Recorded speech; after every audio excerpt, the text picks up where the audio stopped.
ভিডিওর শুরুটা দেখে বুঝতেই পারছেন আজ আমরা দেখাবো কলকাতার বাবুঘাটের গঙ্গা আরতি।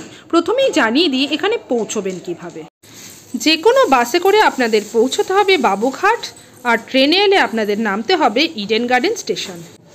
বাবুঘাটের দূরপাল্লা বাস স্ট্যান্ডের যে স্টপেজ রয়েছে তার ঠিক পেছনে আউটরাম ঘাটের পাশেই হয় এই গঙ্গা আরতি।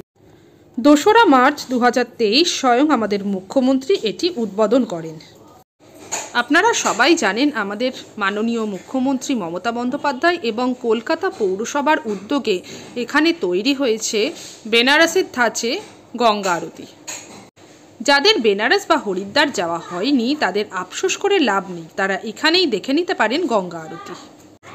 দর্শকদের দেখার জন্য সামনে চেয়ার পাতা আছে। সূর্যাস্তের পরে এই গঙ্গা আরতি করা হয়। 11 জন পুরোহিত মিলে এই আরতি করেন। শুধুমাত্র বিসর্জনের সময় এই আরতি বন্ধ থাকে। আমরা চলে এসেছি বাবুঘাট। আমরা আজকে দেখব মা গঙ্গার সন্ধ্যা আরতি, তাই ঘাটে চলে এসেছি। আর কিছুক্ষণ অপেক্ষা করতে হবে, তারপরেই শুরু হবে একটা সন্ধ্যা আরতি। যেখানে দাঁড়িয়ে এই পুরোহিতরা আরতি করে সেই মঞ্চগুলো এলইডি লাইট দিয়ে সাজানো রয়েছে। সব কিছু মিলিয়ে একটি মোহময়ী রূপ নিয়েছে এই স্থানটি।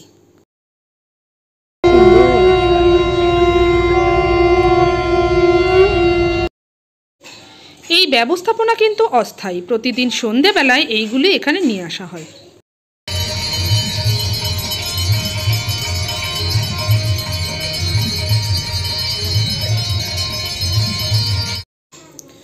সন্ধ্যের সময় এই আরতি সত্যি খুব সুন্দর লাগে।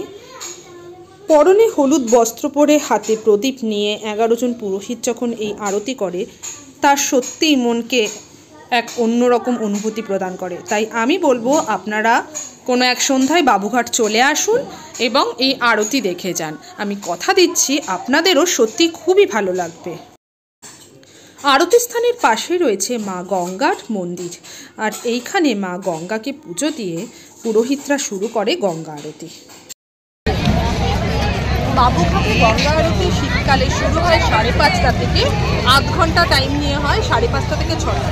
তো চেষ্টা করবেন 5টার মধ্যে ঢুকে পড়ার, কারণ রবিবার বলে তো বেশ ভিড় হয়েছে। 5টার মধ্যে ঢুকে পড়লে তাহলে একটু সামনের দিকে জায়গা পাবে। তাই 5:30টা থেকে শুরু হয়, 6টা পর্যন্ত।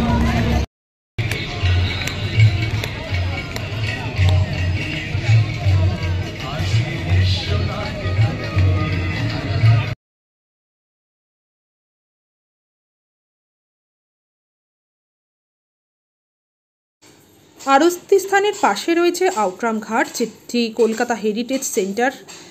আর এই আরতি ঘাটকে বলা হয় বাজা কদমতলা ঘাট।